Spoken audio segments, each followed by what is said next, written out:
Okay, Dad, what are the three things? You look cute, by the way. What are the Thank you. three things you should never say to a car dealer? You were one for 40 years. Bye. Okay. Never say if you're driving a new or used car on your test drive, oh, God, I really love this car. Because, well, the price of ownership just went way up. Another thing. That's Zach and Ray Shefska, co-founders of the website Car Edge. It's a car buying service that provides all sorts of research and firsthand knowledge about how car dealers operate and how you can negotiate to get a fair deal. They have some tips for us on buying a car and how to protect yourself. Good morning. Good morning, guys. How are you today? Good. Morning. Good to have you with us. So we're talking about the questions you never answer at a dealership, and one of them is, what is your monthly budget? Yes, you never tell them what your monthly budget is, because the reason they ask that question is they don't want you to really concentrate on what the price of the vehicle is. They just want you to concentrate on that monthly payment. And when you do that, you have no idea how much you're actually paying for the vehicle. And you should also never answer the question, do you have a trade-in? Do you not want to trade in at the dealership? Trading a car in at the dealership can make a lot of sense, but it's a separate transaction. So you're trying to buy a car for as best a price as you can. You're trying to sell a car for as much as you can. You treat them as two separate transactions, and that way you can make sure you keep everything aligned and don't get too confused with all the different variables.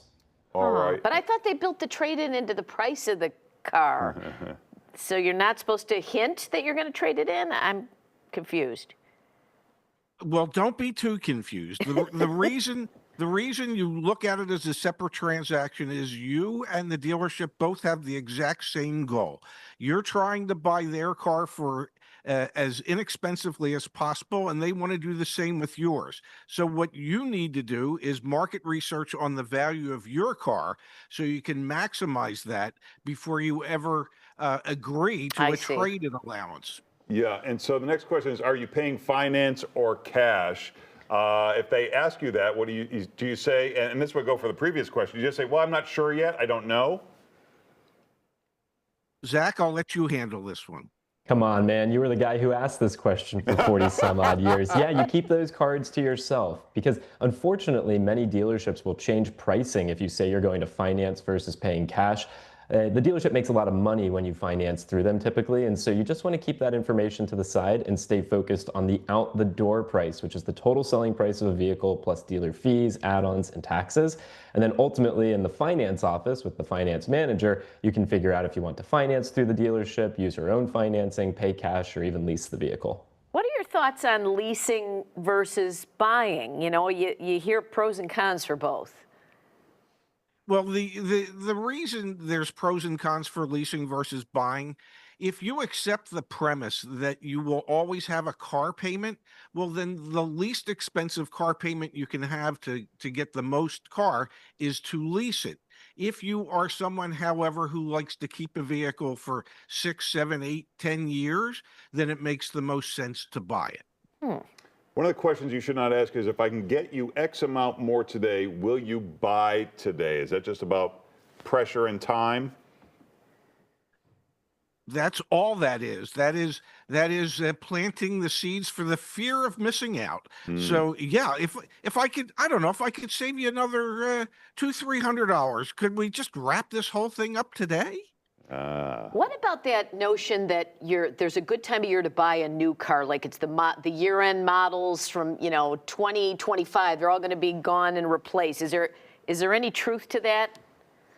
Typically there is. Now, unfortunately for automakers and car dealers, there are about 700,000 leftover prior model year vehicles, new vehicles for sale right now in 2026. And so unfortunately for the dealers and for the automakers, there's a lot of leftover inventory, which means for consumers, if you can do that market research and figure out which vehicles have been sitting longer, you can actually get a great deal right now in January. You don't have to wait until the end of the year like many prior years you have had to.